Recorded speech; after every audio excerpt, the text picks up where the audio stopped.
The Hadean. The period in Earth's history where active volcanoes would fill the surface with lava oceans and hot toxic gases that kept temperatures too high for any life form to survive. Indeed, the early Earth was a true hell. Or was it?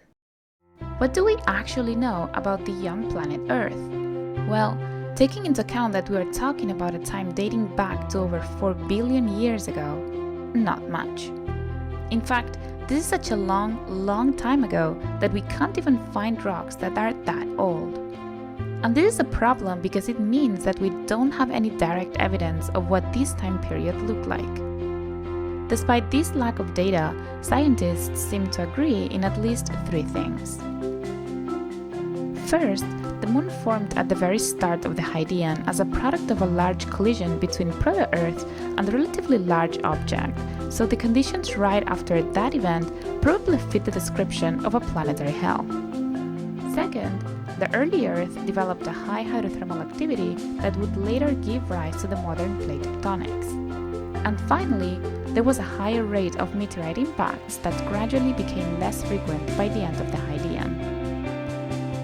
Putting this knowledge together with all the information we can get from the oldest rocks allows us to build an image of what the Earth looked like at the time we think life formed.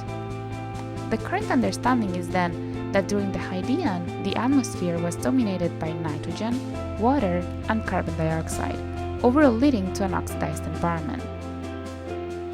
Impact events, however, generated localized reducing environments known to be suitable for organic synthesis. Also surprisingly, the formation conditions of the oldest rocks seem to suggest that ambient temperatures were moderate enough to allow liquid water to be present at the surface. This all points to a few good and realistic scenarios for the origins of life.